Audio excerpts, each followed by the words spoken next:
The sky turned a threatening shade of gray as Thomas Wilson steered his old pickup truck down the winding country road. His weathered hands gripped the steering wheel tightly, knuckles almost white with tension. At 38, the lines around his eyes told stories of hard work and harder losses. The day had been disappointing. His wheat harvest had brought in less money than he'd hoped, barely enough to cover next season's seeds and perhaps fix that leak in the barn roof. The first fat raindrops began to splatter against his windshield as Thomas rounded the bend near Oakley Creek. That's when he spotted her, a splash of white against the faded blue of the rural bus stop shelter. He squinted through the rain that was now coming down steadily. A woman in a wedding dress, just sitting there, alone. Thomas slowed. His truck, not quite stopping but moving at a crawl. He wasn't the type to get involved in other people's business. The folks in Riverdale knew him as the quiet farmer who kept to himself, especially since Beth passed away 3 years ago. But something about the sight of that white dress now dampening in the rain made him pull over. She didn't look up as his truck came to a stop. Her eyes were fixed on her hands, which clutched a small suitcase. Dark makeup ran in streams down her face, though whether from tears or rain, Thomas couldn't tell. Probably both. He rolled down his window. "Bus is gone. For the day," he called out, his voice rough from disuse. "Last one left at 4. The woman finally looked up. Her eyes were swollen from crying, but there was something striking about her face. A kind of quiet dignity despite everything. "Oh," was all she said, glancing down at a small watch on her wrist. Then, "Thank you," as if he'd just told her the time. Not that she was stranded in the middle of nowhere in a wedding dress with night coming on. Thomas should have driven away then. He'd done his duty, given her the information. Whatever mess she was in wasn't his problem. But the rain was falling harder now, drumming against the roof of his truck, and the temperature was dropping with the sun. "You need a ride somewhere?" he heard himself asking, surprising himself. She hesitated, studying him. Thomas knew what she saw. A worn-out farmer with 3-day stubble and dirt still under his fingernails despite his best efforts to clean up before heading to town. Not exactly the knight in shining armor type. "I don't really have a somewhere to go," she finally admitted. That should have been his cue to wish her well and drive off. Instead, Thomas found himself saying, "Storm's coming in bad. You can't stay here." Thunder rumbled in the distance as if to emphasize his point. The woman looked up at the darkening sky, then down at her now sodden dress and nodded slowly. "I'm Lily," she said, rising from the bench, gathering her dignity along with her small suitcase. "Thomas," he replied, reaching across to push open the passenger door. As she climbed in, the white dress, now dirty at the hem and damp throughout, billowed around her like a deflating cloud. She smelled of floral perfume and rain and something else, the unmistakable scent of heartbreak. Thomas knew that smell all too well. "I can take you to the motel in town," he offered as he pulled back onto the road. "It's not fancy, but it's clean." Lily was staring straight ahead, her profile like something from an old movie. "I don't have any money," she said quietly. He had the wallet. Everything was in his name. Even my phone. Her voice cracked and she didn't finish.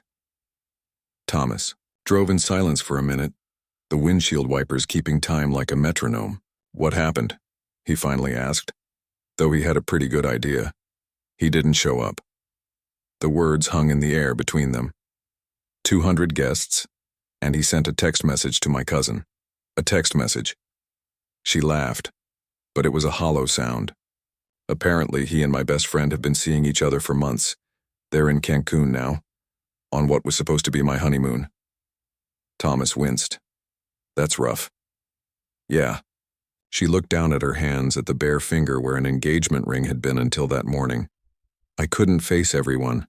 Just grabbed this bag I'd packed for after the reception and ran. Got on the first bus I saw."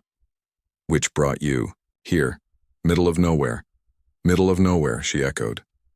"Seems fitting." The rain was coming down in sheets now. Thomas's farmhouse appeared in the distance, a solitary structure against the rolling fields.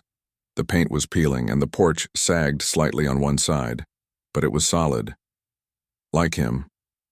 "Listen," Thomas said slowly. "I've got a spare room.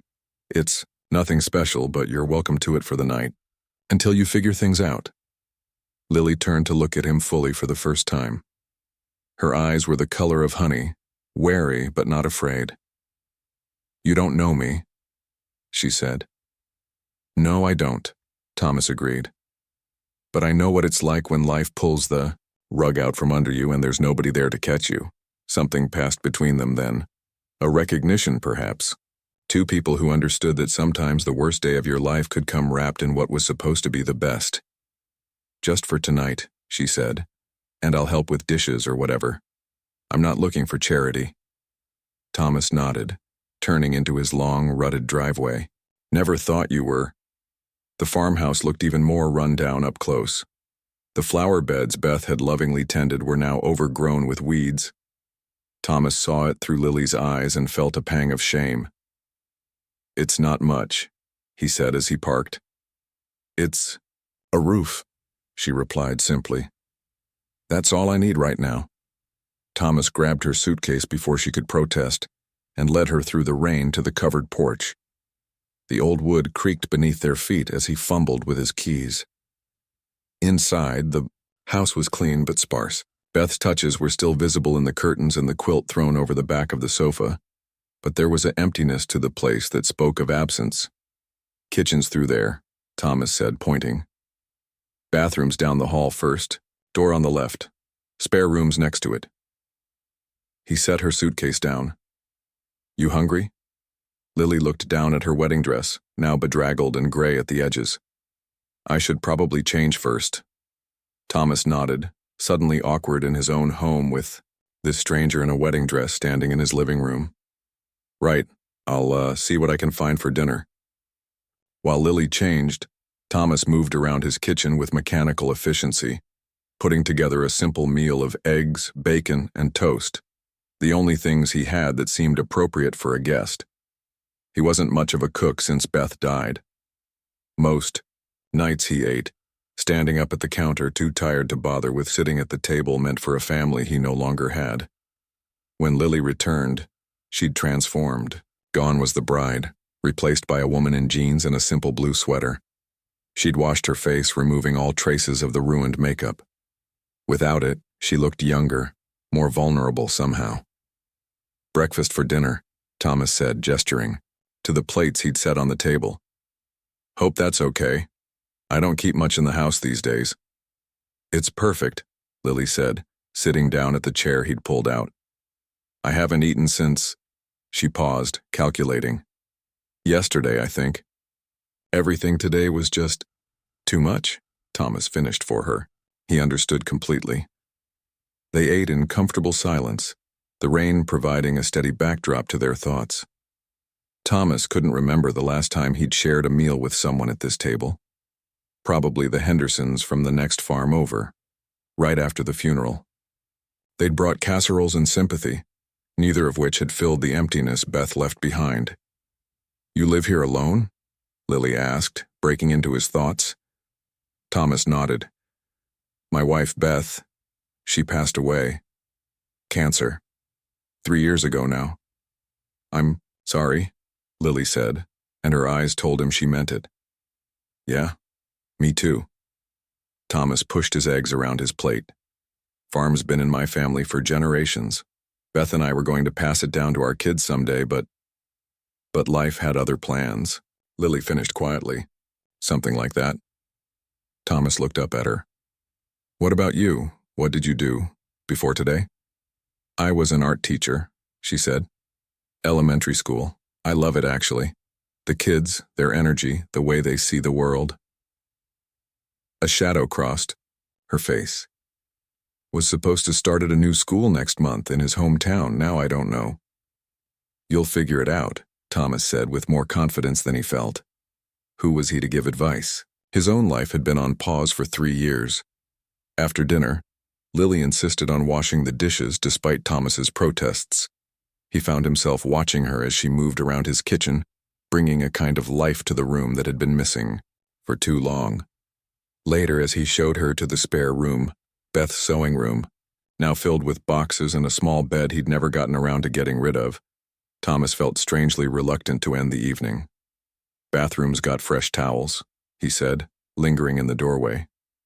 "If you need anything else."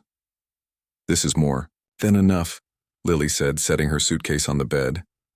"Thank you, Thomas, really." "It's nothing," he mumbled, uncomfortable with her gratitude. "No," she said firmly. "It's not nothing. Not to me." Thomas nodded awkwardly and turned to go, but her voice stopped him. "What happens tomorrow?" she asked, and he heard the fear she was trying to hide. Thomas turned back to look at her.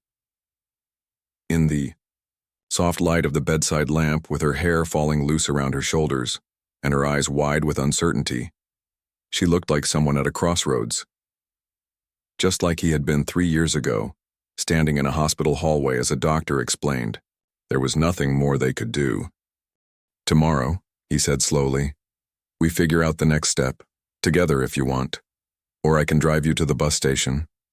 Your choice." Lily nodded, relief visible in the softening of her shoulders. "Good night, Thomas." "Good night, Lily." As Thomas walked to his own bedroom, he realized something strange. For the first time in 3 years, his house didn't feel empty. And for the first time in 3 years, he was curious about what tomorrow might bring. Thomas woke before dawn, as he had every day for the past 20 years. For a moment, he forgot about his unexpected houseguest. Then he heard it, the unfamiliar sound of someone else breathing in his home. He lay still, listening to the rain that continued to fall outside, gentler now than the previous night's downpour. The events of yesterday came back to him in a rush. The woman at the bus stop, Lily, the wedding dress. He rubbed his face with calloused hands, wondering what he'd gotten himself into. Thomas dressed quietly and made his way to the kitchen, careful not to wake her. The clock on the microwave read 5:17 a.m. The farm wouldn't wait, rain or shine, houseguest or not. He was on his second cup of coffee, looking out at the soggy fields and calculating how many days the rain would set him back, when he heard footsteps behind him. "Morning," Lily said, her voice still rough with sleep. She wore the same jeans as yesterday, but had added a faded sweatshirt that was clearly too big for her. Probably something she'd grabbed in her hasty exit. "You're up early," Thomas observed, reaching for another mug. "Coffee?" "Please," she said, sliding into a chair at the kitchen table. "I couldn't sleep much." Thomas poured her a cup and set it in front of her, along with the sugar bowl. He'd noticed Beth's China creamer on the shelf last night for the first time in years, but hadn't been able to bring himself to take it down. "The rain finally let up some," he said, nodding toward the window. "Bus comes through town at 10 if you're still wanting to go." Lily wrapped her hands around the mug, seeming to draw strength from its warmth. "About that," she said slowly. "I've been thinking. I don't really have anywhere to go right now." Thomas waited, not sure where this was heading. My apartment was in his name. My job was lined up in his hometown. She took a sip of coffee, grimacing at its strength. "I could go back to my parents, but they spent so much on that wedding. I can't face them yet. Not until I figure out what I'm doing next." Thomas shifted uncomfortably. "What are you saying?" Lily looked up at him directly. "I noticed your house could use some help. The garden outside is overgrown and there's dust on everything but the kitchen counter." Her words weren't accusatory, just matter of fact. "I'm good at fixing things up. And I can cook. Real meals, not just breakfast for dinner." Thomas felt his defenses rise. "I get by fine." "I'm sure you do," she said quickly. "But I need a place to stay for a while, just until I save up enough for a fresh start. I'm not asking for charity. I'm proposing a trade. Room and board in exchange for help around here." Thomas looked out at his fields, at the broken fence he hadn't gotten around to fixing, at the garden Beth had loved that he couldn't bear to tend but couldn't bear to destroy either.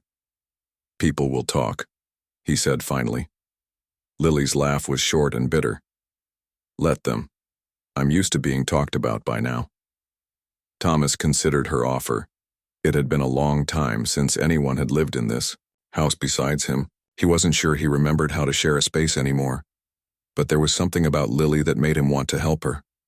Maybe because he recognized the look in her eyes, the same hollow gaze he'd seen in his own mirror for months after Beth died. 2 weeks, he said finally. Then we see where things stand. Relief washed over Lily's face. 2 weeks, she agreed, extending her hand across the table. Thomas shook it briefly, feeling strange about the formality. I need to check. On the barn. The roof's been leaking. I'll make breakfast, Lily said. Real breakfast, not just coffee.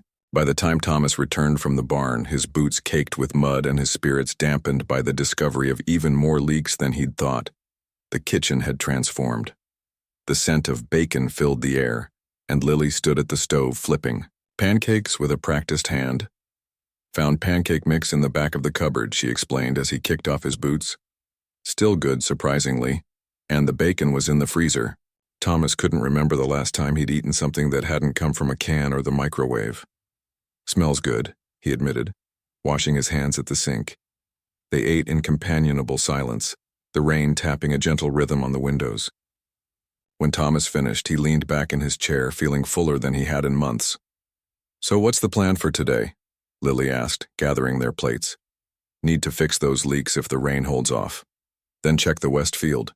Might be too wet for planting still. Lily nodded. And inside? What can I start with here? Thomas looked around his kitchen as if seeing it for the first time. The faded curtains, the stack of mail on the counter, the cobwebs in the corner of the ceiling. Whatever you want, he said finally. Just don't throw away anything that was Beth's without asking. Something softened in Lily's eyes. I wouldn't, she promised. That day set the pattern for those that followed.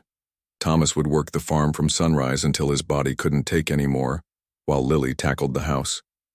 She cleaned without erasing Beth's presence, just bringing order to the chaos that had accumulated in the years since her death. At night, they would eat whatever Lily had managed to create from Thomas's meager pantry, and then retreat to their separate corners of the house. By the end of the first week, Thomas had to admit the arrangement was working. The house was cleaner than it had been in years. There were actual meals waiting when he came in from the fields, and though they still didn't talk much, the silence between them had grown comfortable. It was during the second week that the town began to notice. Thomas rarely went into Riverdale except for supplies, but when he did, people had always given him a respectful distance. The quiet farmer with the tragedy in his past. But when he walked into the general store with Lily beside him, she'd insisted on coming to help carry groceries. The whispers started immediately. That's her, he heard. Mrs. Peterson hissed to the woman next to her, the one in the wedding dress. Apparently the bus driver had been talking. In a town of less than 3,000 people, news, especially unusual news, traveled fast. Lily kept her head high, but Thomas could see the tension in her shoulders as they moved through the store. He found himself standing closer to her than necessary, as if his presence could somehow shield her from the curious stares. Thomas Wilson, a booming voice called out as they reached the checkout. Roger Taylor, Thomas's nearest neighbor, approached with a wide grin. Twice in 1 month must be a record, Thomas nodded stiffly.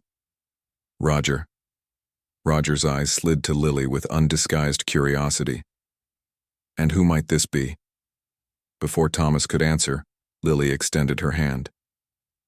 Lily Chen, she said with a smile that didn't quite reach her eyes. I'm staying at Thomas's farm for a while, helping out. Roger's eyebrows shot up. Is that what they're calling it these days? Thomas felt a surge of anger. She's staying in Beth's sewing room, he said, his voice harder than intended. And she's doing me a favor, helping get the place in order.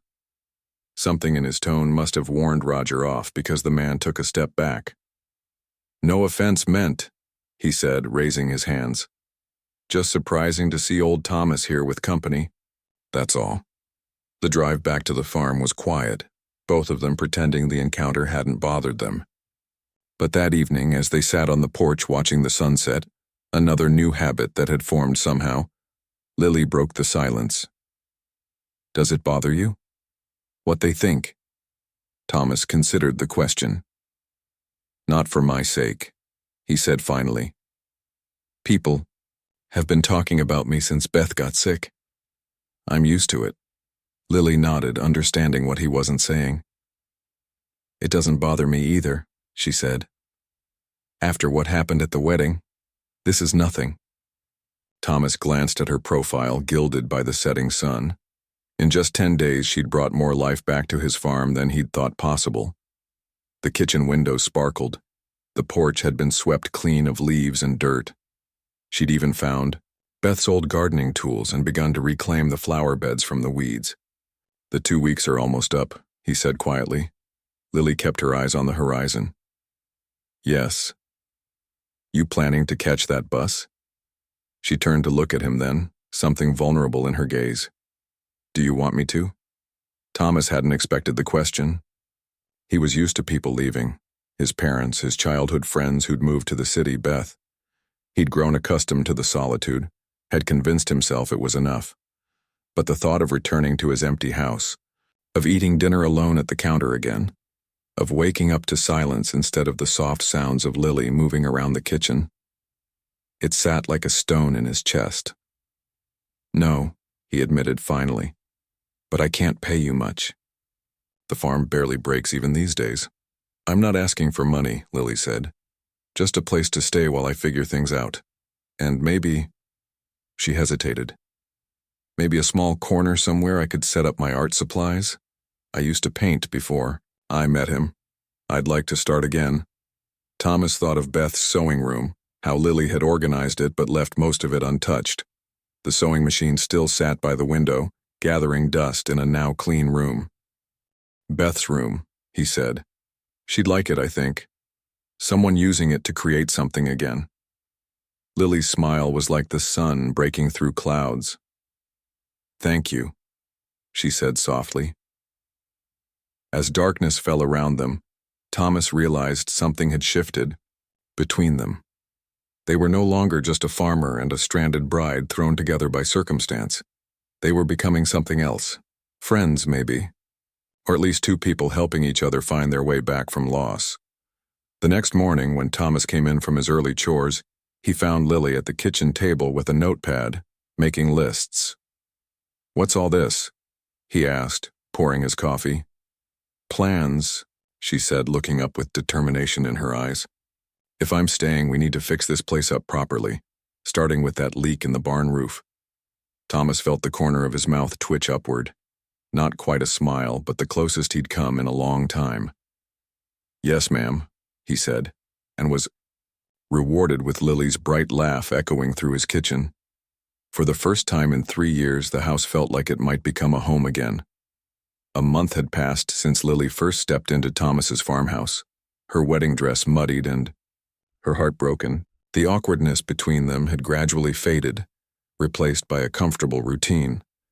Mornings began with coffee shared at the kitchen table, afternoons with separate work, Thomas in the fields, Lily in the house, and evenings on the porch, watching the sun sink behind the western hills. Spring had fully arrived, painting the countryside in vibrant greens and splashing colors across the wild patches between the fields. The farm was slowly transforming, not just from winter to spring, but from neglect to care. The flower beds around the house now stood neat and orderly, freshly planted with seedlings Lily had coaxed from Thomas on their last trip to town. Thomas had grown used to having her around, though he tried not to think about how temporary it might be. She still spoke of getting back on her feet and moving on eventually, but neither of them mentioned specific dates anymore. One morning in late April, Thomas woke even earlier than usual. A fox had been getting into the chicken coop, and he wanted to reinforce the wire before losing any more hens. The house was silent as he made his way through the kitchen, careful not to wake Lily, who usually rose an hour after him. The sky was just beginning to lighten, the world caught in that magical moment between night and day. Thomas paused on the porch, breathing in the cool morning air and watching the mist rise off the fields. Movement near the old oak tree caught his eye. Lily sat on the hill overlooking the eastern fields, her back to the house. She hadn't noticed him. In the growing light, Thomas could see she was hunched over something in her lap, her hand moving in quick, sure strokes. Curiosity got the better of him. Forgetting the chicken coop for the moment, Thomas made his way quietly up the hill. Only, when he was a few steps away, did Lily sense his presence and turn. "Oh," she said, startled. Then, almost guiltily, she closed the notebook in her lap. "You're up early." "So are you," Thomas replied, gesturing to her notebook. "What's that?" Lily hesitated, her fingers tightening around the book. "Nothing, really, just something I do sometimes." Thomas waited, not pushing but not leaving either. After a moment, Lily sighed and opened the notebook. "I used to draw." "Before," she said, offering it to him. "The sunrise was so beautiful, I couldn't help myself." Thomas took the notebook, his rough hands awkward against the smooth paper. What he saw made his breath catch. It wasn't just a drawing of his fields at dawn. It was as if Lily had somehow captured the very feeling of the moment. The way the light broke over the horizon, how the mist clung to the low spots in the field, the texture of the old oak's bark in early light. Every detail was perfect. But more than that, the drawing seemed alive with the peace and promise of daybreak. "This is—" Thomas struggled to find the right words. "Lily, this is something special." She shrugged, though a faint blush colored her cheeks. "It's just a sketch." "Just a sketch?" Thomas looked at her in disbelief. "I've lived on this land my whole life, and I've never seen it the way you've shown it here." Lily reached for the notebook and Thomas handed it back. She flipped through a few pages, then turned it to show him more drawings, the barn with its weathered wood glowing in afternoon light, the old tractor partially hidden in tall grass, a row of his mother's peonies that had somehow survived years of neglect until Lily had found and tended them. "You did all these? Here?" Thomas asked, amazed at how she had seen beauty in his rundown farm that he had long since stopped noticing. Lily nodded. "I hope you don't mind. I should have asked before drawing your property." "Mind?" Thomas almost laughed. "Why would I mind? David, my ex, he thought art was a waste of time," she said quietly, closing the notebook again. "Said I needed to focus on real work instead of doodling all day." Thomas felt a surge of anger toward a man he'd never met. "He was wrong," he said firmly. "These aren't doodles. They're your way of seeing the world." Lily looked up at him, surprise evident in her eyes. Then she smiled, a real smile that reached all the way to her eyes. "That's exactly what it is," she said softly. "I'd forgotten how good it feels to see something beautiful and be able to keep it somehow." They sat in silence for a moment, watching as the sun fully cleared the horizon, bathing the world in golden light. "Did you study art?" Thomas asked finally. "In school, I mean." Lily nodded. "I have a degree in fine arts. Was going to be an illustrator before I met David. Ended up teaching art instead. Safer, more reliable." She traced the cover of her notebook with one finger. "I love teaching too, but there was always this part of me that wondered what might have been." Thomas stood, making a sudden decision. "Come with me," he said, offering his hand to help her up. Lily looked confused, but took his hand and followed him back to the house and down the hallway to Beth's sewing room where she'd been staying. "Wait here," Thomas said, disappearing into his bedroom.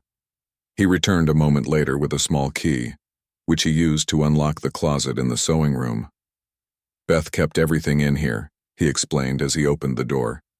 "I haven't been able to go through it all, but I know what's inside." The closet was packed with plastic storage bins, all neatly labeled in Beth's handwriting. Thomas pulled out one marked craft supplies and set it on the bed. "She liked to try everything," he said, a hint of fondness in his voice as he opened the bin. "Knitting, scrapbooking, painting. She wasn't particularly good at any of it, but she enjoyed the process." Inside the bin was an assortment of art supplies, watercolors, acrylic paints, brushes, pencils, and several blank canvases still in their wrappers. "She would want these to be used," Thomas said, stepping back. by someone who knows what they're doing. Lily stared at the supplies, then at Thomas. "I can't take Beth's things," she protested. "You're not taking them," Thomas said firmly. "You're using them. There's a difference." He looked around the room, seeing it with new eyes. "In fact, this whole room, it should be a studio, not just a bedroom with a sewing machine nobody uses." "Thomas," Lily began, but he cut her off. "Beth would have loved your drawings," he said, his voice gruff with emotion he rarely showed. "She always said this farm had a special kind of beauty. She'd be happy knowing someone else sees it too." Lily's eyes filled with tears. She reached out and squeezed Thomas's hand. "Thank you," she whispered. Over the next few days, the sewing room underwent a transformation. Thomas helped Lily move the bed to one wall and the sewing table to another, creating an open space in the middle. They found an old drafting table in the barn that Thomas's grandfather had used for farm plans, and with some cleaning and a new coat of varnish, it became Lily's drawing desk by the window. Thomas surprised himself with how much he enjoyed watching the studio take shape. It felt right somehow, breathing new life into Beth's special room. He even found himself sharing stories about Beth as they worked, something he'd rarely done since her death. "She tried to make curtains once," he told Lily as they hung her first completed drawing on the wall, a watercolor of the farmhouse itself. "Sewed the panels together upside down and didn't realize until they were hung." Lily laughed. "What did she do?" "Left them that way," Thomas said, smiling at the memory. "Said it gave the room character." That was Beth, always finding the bright side. As May turned to June, Lily spent more and more time in her studio. Sometimes Thomas would come in from the fields to find her lost in her work, hair tied back, in a messy knot, smudges of paint on her cheeks. Other times he'd spot her perched on a hill or leaning against the barn, sketchbook in hand, capturing some new angle of the farm. Her art began to fill the house. A sketch of the kitchen table, with morning light streaming across it, a watercolor of the old red barn, a detailed study of the gnarled apple tree behind the house.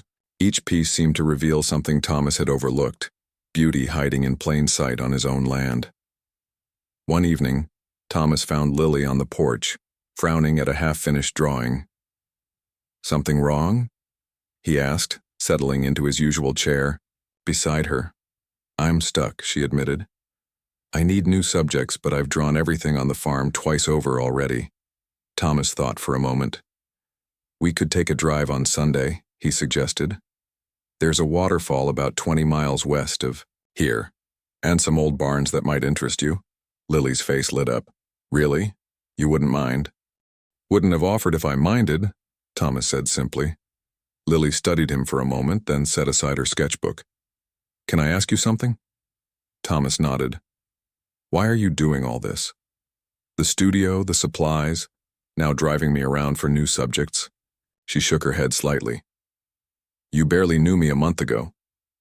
Thomas considered her question carefully. "I guess because I know what it's like to lose something that matters," he said finally. "When Beth died, I lost my way. Kept going through the motions, but nothing felt important anymore." He gestured toward her sketchbook. "Your art, it matters. To you and, well, it should matter to the world too." Lily's eyes shone with unshed tears. "Thank you," she whispered. And in that moment, something shifted between them. A deepening of understanding, a recognition of two broken hearts slowly beginning to heal in each other's company. Thomas cleared his throat, suddenly aware of how open he'd been. "Better get those chicken coops fixed tomorrow," he said gruffly. "That fox is getting bolder." "I could help," Lily offered. "I'm pretty good with a hammer." Thomas raised an eyebrow. "That's so? You'd be surprised what an art teacher learns to do," she said with a grin. 20 kids with scissors and glue, you develop skills." Thomas found himself laughing, the sound rusty but genuine. "All right then, we'll tackle it together." As darkness settled over the farm, they sat in comfortable silence, watching fireflies begin to dance over the fields. Neither mentioned how, seamlessly until I get back on my feet, had transformed into plans for next week, next month, maybe longer. Some things Thomas was learning didn't need to be said out loud to be understood. Summer settled over the farm like a warm blanket. The days grew longer, the sun stronger, and the fields around Thomas's property turned a rich, deep green. What had begun as a temporary arrangement had somehow, without either of them quite noticing, become something permanent. 3 months had passed since Thomas had found Lily at the bus stop in her rain-soaked wedding dress. The Sunday drives to find new subjects for Lily's art had become a weekly tradition. Thomas would finish his morning chores early, then they'd pack a simple lunch and head out in his old pickup, exploring the countryside within a 50-mile radius of the farm. Lily always brought her sketchbook, often returning with a dozen new drawings. Weathered barns, winding creeks, abandoned farmhouses reclaimed by nature. It was during one of these drives that Thomas first mentioned his idea. They were parked near a small lake, eating sandwiches on a blanket spread under an old oak tree. Lily had just finished a sketch of the water, capturing the way the sunlight danced across its surface. "You've filled 3 sketchbooks now," Thomas observed, looking at the growing stack beside her. Lily nodded, taking a bite of her sandwich. "I can't seem to stop. It's like once I start it again, all these images just pour out." "Have you thought about what you're going to do with them?" Thomas asked. Lily looked confused. "Do with them?" "The drawings, the paintings," Thomas clarified. "They're too good to just sit in sketchbooks on a shelf." Lily blushed slightly at the compliment. "I don't know. I mean, who would want them?" "Lots of people," Thomas said with certainty. "People like art that shows them the beauty in ordinary things. That's what your work does." Lily was quiet for a moment, considering. "I wouldn't even know where to start, how to get people to see them." Thomas took a deep breath. What he was about to suggest had been forming in his mind for weeks, but saying it out loud would make it real. "I've been thinking about that," he said slowly. "I've got some ideas." On the drive home, Thomas told her about Jack Peterson, who owned the 40 acres adjacent to his west field. Jack had been trying to buy Thomas's land for years to expand his own operation. "He made an offer last spring that I turned down," Thomas explained. "But I could call him, see if he's still interested." Lily turned to him, her brow furrowed. "You'd sell part of your farm? But it's been in your family for generations." "Just the Westfield," Thomas said, eyes on the road. "It's the smallest parcel and the soil's not great anyway. Too rocky." "But why would you sell it now?" Lily pressed. Thomas glanced at her briefly. "To invest in something better." That evening, after dinner, Thomas spread a worn map of his property on the kitchen table. "The whole farm is about 160 acres, he explained, tracing the boundaries with his finger. "The Westfield is 40 of that.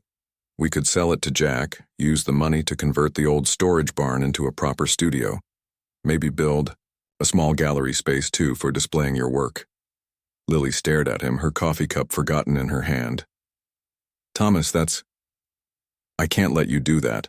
Not for my art." "It's not just for your art," Thomas said firmly. "It's for the farm too, for its future."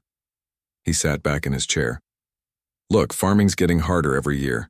Small operations like mine are dying out. But your art, it shows people something they're forgetting. The beauty of places like this. That's worth preserving too."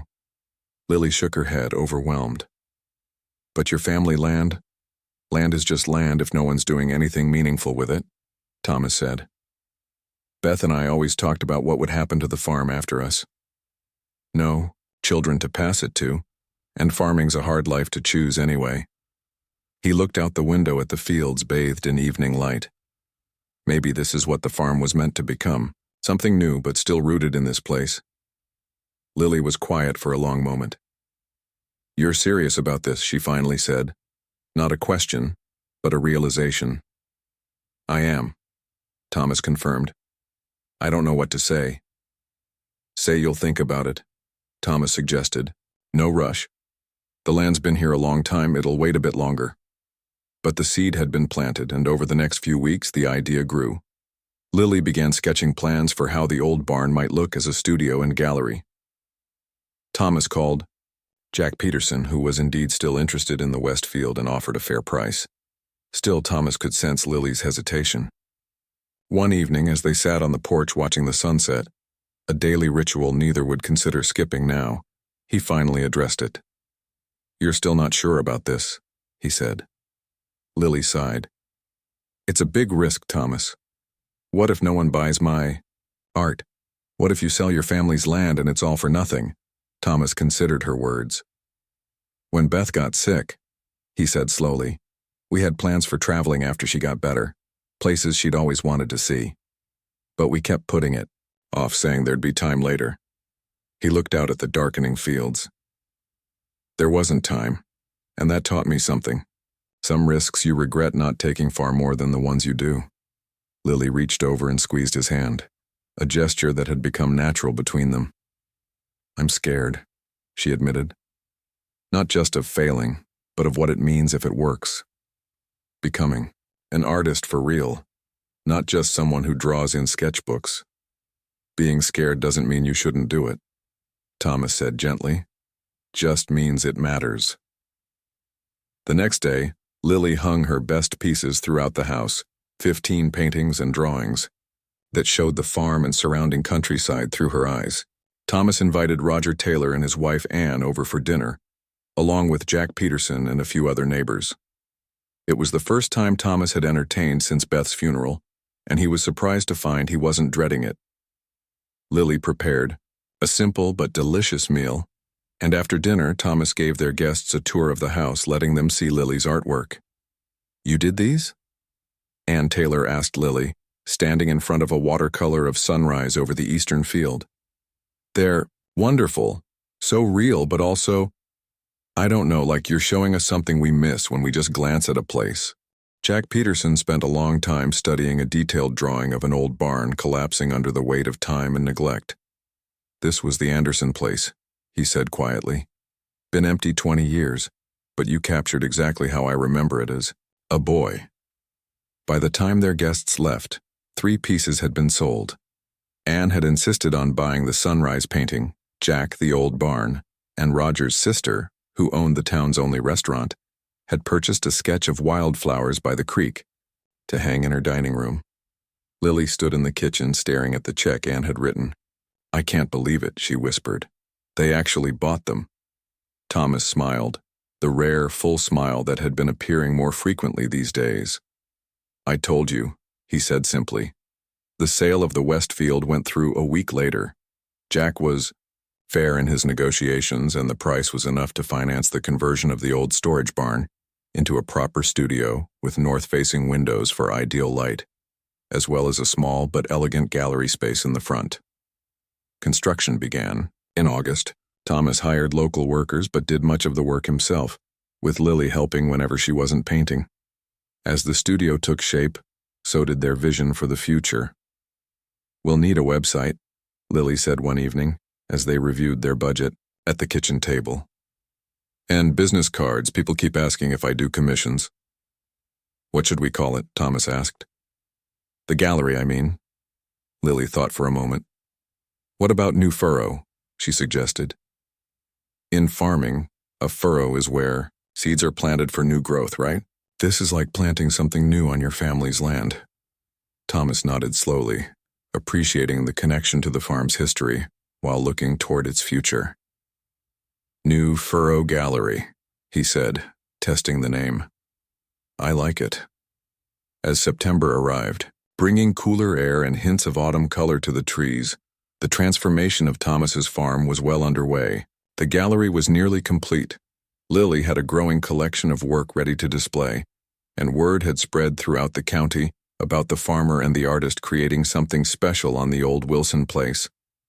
But perhaps the most significant transformation wasn't visible in the new buildings or the sold paintings. It was in Thomas himself. The quiet, withdrawn man who had merely existed since losing Beth was gone. In his place was someone who made plans, who looked forward to mornings, who found reasons to smile. One evening, as they sat on the porch watching the sun sink below the horizon, Thomas in his usual chair, Lily sketching the changing colors of the sky, he realized something with startling clarity. The pain of losing Beth would always be part of him, but it no longer defined him. Somewhere in these months with Lily, he had found his way back to living. "What are you thinking about?" Lily asked, noticing his expression.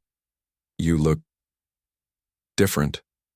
Thomas considered telling her everything, how she had brought light back into his darkness, how watching her create beauty had healed something broken inside him, how the idea of waking up in a house without her in it now seemed impossible to bear. But those words felt too big for this moment, too fragile to expose to the evening air.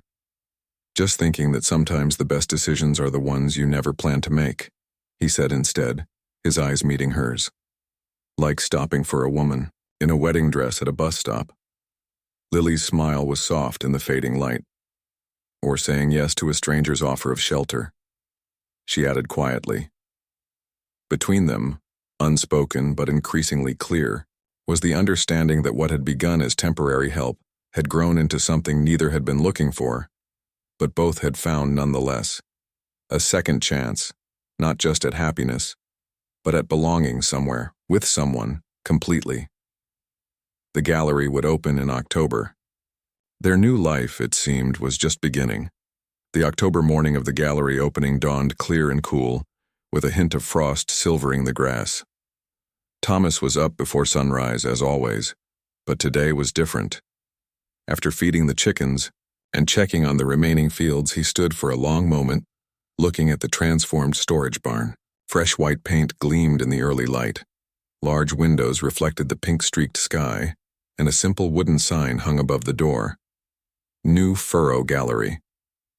It had been exactly 6 months since he'd spotted Lily at the bus stop in her rain-soaked wedding dress. Inside the farmhouse, Lily was already awake too nervous to sleep. She moved around the kitchen making coffee, her mind racing through last-minute details. 28 of her paintings would be on display today, each one telling a story of this land and its quiet beauty. Would people come? Would they understand what she was trying to show them? Thomas entered, stamping his boots on the mat. "Everything looks good outside," he said, accepting the mug she handed him. "How are you feeling?"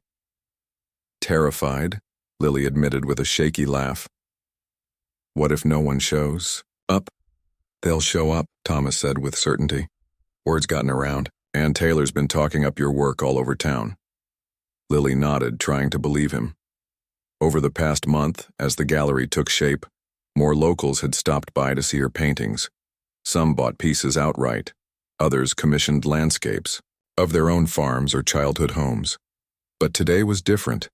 An official opening with invitations sent to people from neighboring towns and even a small announcement in the county newspaper. "Whatever happens," Thomas said, reaching across the table to cover her hand with his, "I'm proud of what we've built here." Lily met his eyes, drawing strength from his steady gaze. "We," she repeated softly. "I still can't believe how much you've done for this. For me." "We did it together," Thomas corrected her. "That's what matters." By noon, the gravel driveway was lined with cars. Thomas had mowed the adjacent field for overflow parking, not really expecting to need it. He was wrong. People came in steady streams, first the neighbors and locals from Riverdale, then folks from surrounding towns, and finally strangers who had read about the gallery opening in the paper or heard about it from friends. Inside the gallery, Lily moved from group to group explaining her work, her cheeks flushed with excitement and disbelief.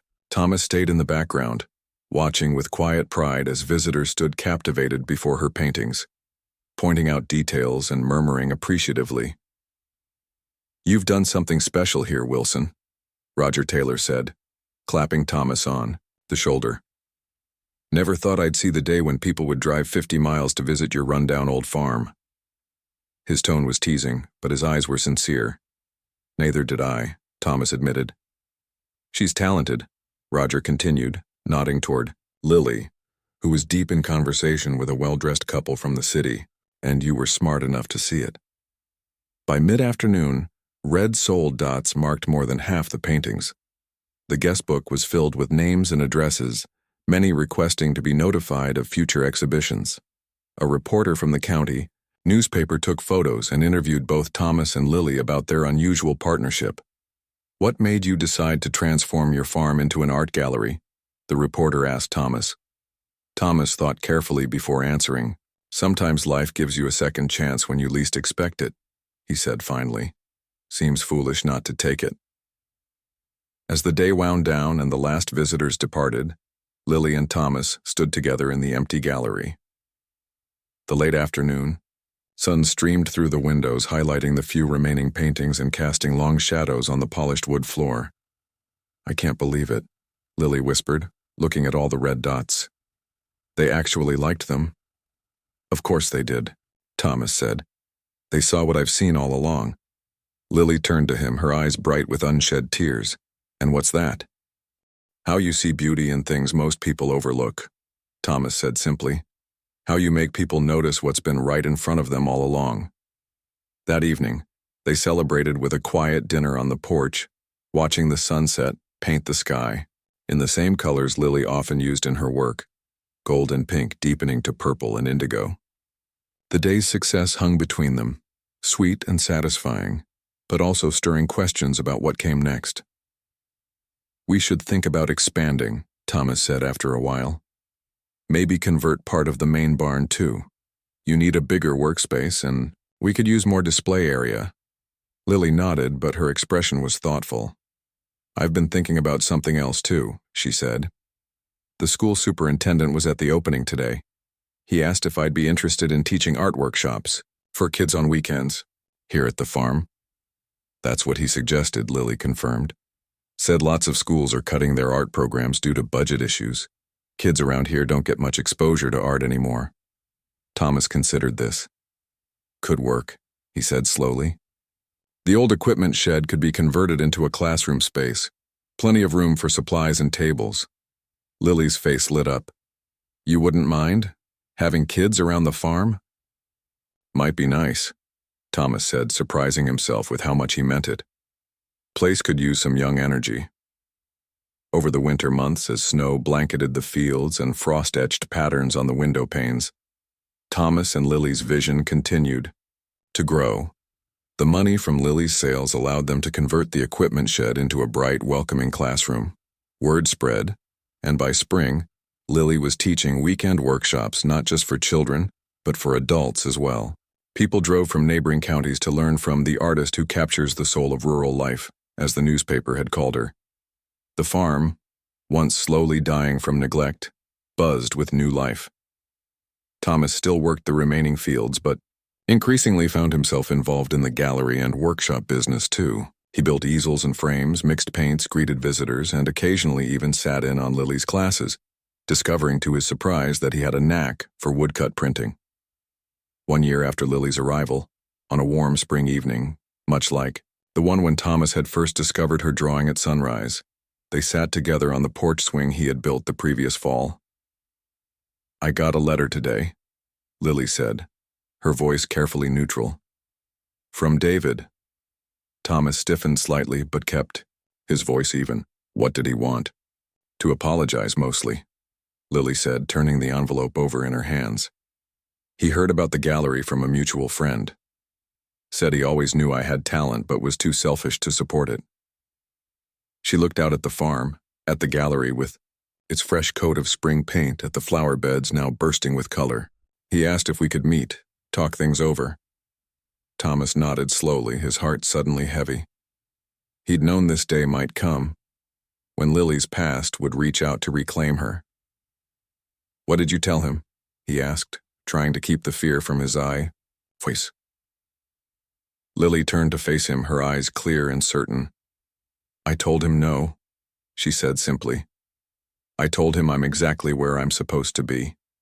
The tightness in Thomas's chest eased. "You sure about that?" "More sure than I've ever been about anything," Lily replied. She took his work-roughened hand in hers. "A year ago I thought my life was over. Now I know it was just beginning." Thomas nodded, not trusting himself to speak. After a moment, he reached into his pocket and pulled out a small wooden box he'd been carrying for weeks, waiting for the right moment. I made something for you, he said, placing it in her palm. Been working on it in the evenings. Lily opened the box to find a ring, not a diamond or precious stone, but a band of polished wood inlaid with a thin strip of copper that caught the evening light. Thomas, she breathed, looking up at him. I'm not asking for any promises, he said quickly. Just wanted you to know that whatever you decide about your future, if you want to stay here, build this place together, I'm all in. Lily slipped the ring onto her finger where an engagement ring had once been, but now felt like a distant memory from someone else's life. It's beautiful, she said softly. And yes, I want to stay. Build something together. As the sun sank lower, painting the farm in golden light, a car pulled into the driveway. The first students for Lily's evening adult workshop were arriving. Thomas squeezed her hand before they both rose to greet them. What had begun with a simple act of kindness, a farmer offering shelter to a stranded bride, had grown into something neither could have imagined. The new Furrow Gallery was becoming known throughout the state. Artists from nearby cities had begun approaching them about showing their work. A magazine had featured Lily's paintings and the story of the farm's transformation in its spring issue. But beyond the success and recognition, something more precious had taken root and flourished. Two people, both broken in different ways, had found healing in each other's company. A farm that had been fading into the past had found new purpose, and the beauty that had always existed in this small corner of the world was now being shared with others who needed to be reminded of. As Thomas watched Lily welcome her students, a retired banker, a young mother, a teenager with dyed blue hair, he thought about the strange twists of fate that shape a life. How a rainstorm, a missed bus, and a wedding that never happened had somehow led to this moment. How the worst day of Lily's life had become the beginning of something neither of them could have found alone. Sometimes, Thomas thought as he headed toward the gallery to help set up, the best journeys start when you've been left behind. And, sometimes the most unexpected passenger on that journey turns out to be exactly who you've been waiting for all along.